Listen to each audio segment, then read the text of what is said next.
എക്സാലോജിക്കുമായുള്ള സാമ്പത്തിക ഇടപാടിൽ ഇഡിക്ക് സിവിൽ അന്വേഷണം തുടരാം. CMRL നടത്തിയ അപ്പീൽ ഹൈക്കോടതി ഡിവിഷൻ ബെഞ്ച് തള്ളി.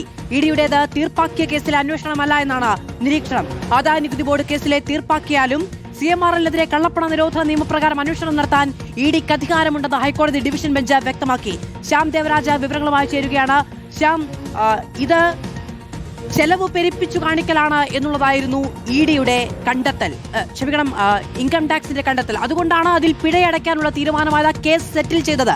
പക്ഷേ ആ സമയത്തുണ്ടാകുന്നത് ടാക്സ് അടയ്ക്കാതെ ഉണ്ടാക്കിയത് കള്ളപ്പണമാണ്. സ്വാഭാവികമായും ഇഡിക്ക് അതിൽ അന്വേഷണം നടത്താം എന്നുള്ളതായിരുന്നു ഇഡിയുടെ നിലപാട്. അത് അംഗീകരിച്ചു കിട്ടുന്നു. അങ്ങനെ തന്നെയാണ്. സുപ്രധാനമായ നിരീക്ഷണങ്ങളാണ് CMRLന്റെ ആവശ്യം തള്ളിയ ഹൈക്കോടതി ഡിവിഷൻ ബെഞ്ചിന്റെ വിധിന്യായത്തിലുള്ളത്. അന്വേഷണവുമായി ഇഡിക്ക് മുന്നോട്ട് പോകാമെന്ന സിംഗിൾ ബെഞ്ചിന്റെ വിധി ഹൈക്കോടതി ഡിവിഷൻ ബെഞ്ച് ശരിവെക്കുന്നു. സിംഗിൾ ബെഞ്ചിന്റെ വിധിയിൽ ഇടപെടാനില്ല എന്നാണ് ഹൈക്കോടതി ഡിവിഷൻ ബെഞ്ചിന്റെ നിരീക്ഷണം. മാത്രമല്ല, സുപ്രധാനമായ നിരീക്ഷണങ്ങൾ ഇതാണ്. CMRLും എക്സാലോജിക്കും ഒരുപോലെ ഉയർത്തുന്ന വാദം ഇന്ററിം സെറ്റിൽമെന്റ് ബോർഡ് തീർപ്പാക്കിയ ഒരു വിഷയത്തിൽ ഇഡിക്ക് ഇടപെടാൻ കഴിയില്ല എന്നതാണ്. ഈ വാദം CMRL ഉയർത്തിയ ഈ വാദം ഹൈക്കോടതി ഡിവിഷൻ ബെഞ്ച് തള്ളുന്നു. കള്ളപ്പണം ഇടപാട് തടയുന്ന നിയമത്തിലെ 5-ാം വകുപ്പ് അനുസരിച്ച് സിവിൽ നടപടികൾക്ക് വിലക്കില്ല. സ്വത്ത് കണ്ടുകെട്ടലും അതിനുള്ള അന്വേഷണവും ഇഡിക്ക് നടത്താം. ഇതിനുള്ള കള്ളപ്പണ ഇടപാടിലേക്ക് നയിക്കുന്ന കുറ്റകൃത്യം ആവശ്യമില്ല എന്നുമാണ് ഹൈക്കോടതി ഡിവിഷൻ ബെഞ്ചിന്റെ വിധി. ആദായ നികുതി ബോർഡിന്റെ ഇന്ററിം സെറ്റിൽമെന്റ് ബോർഡ് തീർപ്പാക്കിയ കേസ് ഇഡിക്ക് അന്വേഷിക്കാനാവില്ല എന്ന വാദവും കൂടി CMRLന്റെ വാദവും കൂടി തള്ളുകയാണ്. നികുതി തർക്കം തീർപ്പാക്കിയാലും കള്ളപ്പണ ഇടപാട് ഇഡിക്ക് അന്വേഷിക്കാം. ആദായ നികുതി, സമ്പത്ത് നികുതി നിയമങ്ങളിലെ നടപടികളിൽ നിന്ന് മാത്രമേ ഇത്തരത്തിലുള്ള പരിരക്ഷ ലഭിക്കൂ. PMLA നിയമത്തിൽ നിന്ന് വഴി ഈ പരിരക്ഷ ലഭിക്കുകയുമില്ല. കുറ്റകൃത്യത്തിലൂടെ സമ്പാദിച്ച സ്വത്തിനെ കുറിച്ചാണ് PMLA നിയമപ്രകാരമുള്ള ഇഡിയുടെ അന്വേഷണം. വരുമാനം വെളിപ്പെടുത്താത്തത്, നികുതി അടയ്ക്കാത്തത്, പിഴയടയ്ക്കുന്നതെല്ലാം ഇതിന്റെ ഭാഗമല്ല എന്ന കാര്യവും കൂടി ഡിവിഷൻ ബെഞ്ച് നിരീക്ഷിക്കുന്നുണ്ട്.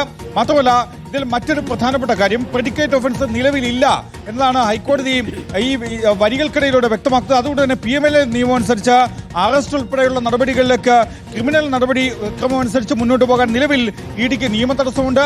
എങ്കിലും ഇതിൽ പ്രാഥമിക അന്വേഷണം പൂർത്തിയാക്കിയാൽ മാത്രമേ ആ രീതിയിൽ ഇഡിക്ക് മുന്നോട്ട് പോകാൻ കഴിയുകയുള്ളൂ.